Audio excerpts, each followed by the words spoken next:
안녕하세요. 오늘은 AI 에이전트, 이 기술에 대해 좀 깊게 파고 들어볼까 합니다. 최근에 구글 딥마인드, 오픈 AI도 그렇고 또 오늘 저희가 주로 살펴볼 엔스로피까지 다들 그냥 대화만 하는 AI를 넘어서 이제 스스로 뭔가 작업을 처리하는 그런 AI 개발에 뛰어들고 있잖아요. 오늘 저희가 참고할 자료는 그 엔스로픽 수석 과학자 인터뷰랑 관련 기술 분석 자료들이고요. 샘 얼트만 같은 경우는 2025년이면 AI 에이전트가 거의 기업의 실질적인 인력처럼 생산성에 영향을 줄 거다 이렇게 예측하기도 했어요. 그래서 이번 시간에는 이 엔스로픽 자료를 좀 중심으로 해서 AI 에이전트가 도대체 뭔지, 특히 그 엔스로픽의 실험적인 컴퓨터 사용 기능, 이게 어떤 의미가 있는지, 그리고 2025년을 향한 기대와 또 어떤 과제들이 있는지 좀 자세히 살펴보겠습니다. 자, 그럼 우선 AI 에이전트, 이게 정확히 어떤 개념일까요? 네. 그 AI 에이전트는요, 쉽게 말하면 최소한의 지시만으로 아니면 때로는 지시가 아예 없이도 스스로 목표를 세우고 작업을 하는 소프트웨어라고 보시면 됩니다. 많은 경우에 이제 LLM, 그러니까 대규모 언어 모델이 그 두뇌 역할을 하는 거죠. 방대한 데이터로 학습해서 인간 언어를 이해하고 생성하는 그 AI 말입니다. 그래서 그냥 단순히 채팅하는 챗봇이랑 좀 다르게 예를 들어 이메일을 딱 보고 요약해서 답장 초안을 써준다거나 아니면 좀 복잡한 정보를 막 검색해서 보고서 형태로 만들어준다거나 이런 구체적인 업무를 대신해 줄 수 있는 거죠. 아, 그렇군요. 그럼 엔스로픽의 그 컴퓨터 사용 기능이라는 게 바로 그런 예시가 되겠네요. 클로드 모델이 마치 사람이 진짜 컴퓨터 쓰듯이 웹사이트 들어가서 양식도 채우고 버튼도 클릭하고 이런 작업들을 직접 한다는 거잖아요. 와, 이거 진짜 작업 방식 자체가 확 바뀔 수도 있겠는데요.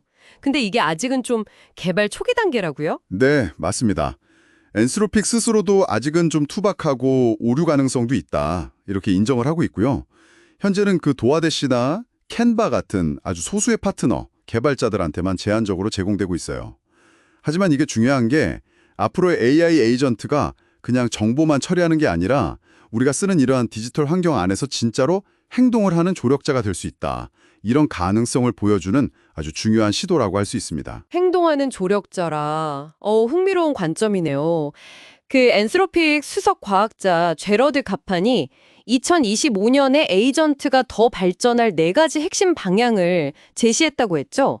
들어보니까 그 중심에는 AI가 우리 디지털 환경, 또 우리의 맥락 속에서 정말 손발이 되어서 움직이는 그런 AI를 만드는 데 초점이 맞춰진 것 같아요.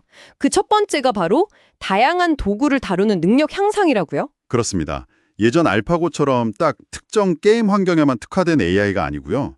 이제는 웹브라우저나 문서 편집기 아니면 여러 가지 업무용 소프트웨어처럼 우리가 맨날 쓰는 다양한 디지털 도구들을 아주 능숙하게 쓸 줄 아는 능력이 중요해지는 거죠. 여기에 텍스트뿐만 아니라 이미지나 음성 같은 여러 형태의 정보, 즉 멀티모달 능력이 결합되면 훨씬 강력해질 거고요. 또 스스로 내가 실수했네. 이걸 알아채고 사용자한테 이거 맞아요? 하고 물어보면서 개선해 나가는 능력도 아주 빠르게 발전할 걸로 예상됩니다. 그런 도구 사용 능력도 중요하지만 또 AI가 우리의 어떤 상황을 얼마나 잘 이해하느냐, 이것도 정말 중요해지겠네요. 유능한 비서가 제 스케줄뿐만 아니라 제 업무 스타일까지 척척 아는 것처럼요. 두 번째 방향으로 제시된 컨텍스트 이해 능력 향상이 바로 이 부분을 말하는 거겠죠? 정확합니다. 에이전트가 예를 들어서 사용자의 이메일이나 프로젝트 문서 아니면 슬랙 대화 같은 걸 쫙 분석해서 이 사람은 지금 어떤 역할을 맡고 있고 어떤 방식으로 소통하는 걸 선호하고 지금 하는 업무의 목표는 뭐고 제약 조건은 뭐다. 이런 구체적인 맥락 있잖아요. 그걸 파악하는 능력이 정말 핵심입니다. 그래야만 진짜 사용자가 원하는 방식으로 또 안전하고 효과적으로 도움을 줄 수 있거든요. 그리고 좀 복잡한 문제 해결에는 딱 집중하고 단순 반복 작업 같은 건 그냥 효율적으로 착착 처리하는 그런 판단 능력도 중요해질 거고요. 개발자들 입장에서는 이런 능력이 코딩 작업에도 엄청난 변화를 가져올 것 같아요. 세 번째 방향이 코딩 어시스턴트의 발전이죠. 네, 그저 코드를 자동으로 완성해주는 수준을 훨씬 넘어서요. 코드의 어떤 논리적인 오류를 딱 찾아내고 디버깅은 이렇게 해보세요 하고 방안을 제시하고 심지어 직접 코드를 실행해보고 그 결과를 보고 알아서 수정하는 수준까지 훨씬 능동적인 협업이 가능해질 겁니다. 실제로 엔스로픽 내부에서도 직원들이 클로드를 이용해서 코딩 생산성을 엄청 높이고 있다고 하고요.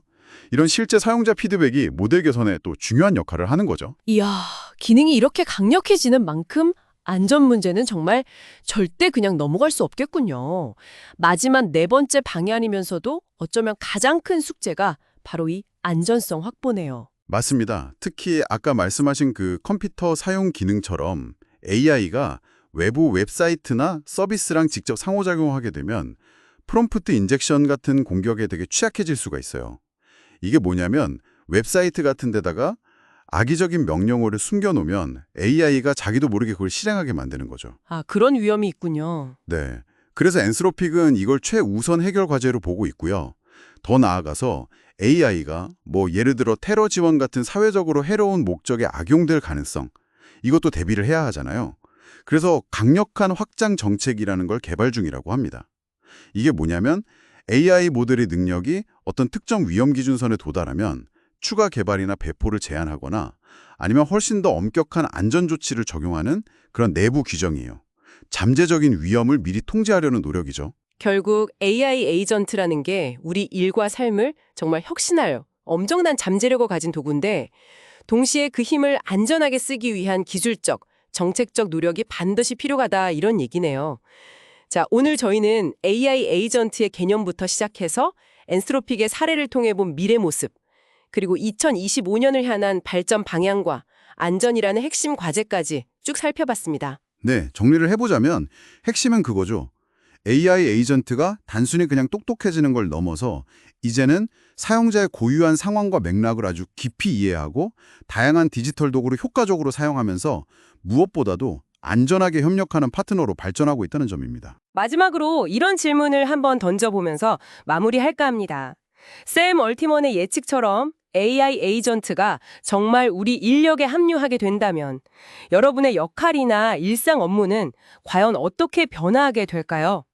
그리고 점점 더 유능해지는 이 AI 파트너와 효과적으로 협력하기 위해서 우리에게는 어떤 새로운 기술이나 역량이 중요해질지 한 번쯤 생각해 보시는 것도 좋을 것 같습니다.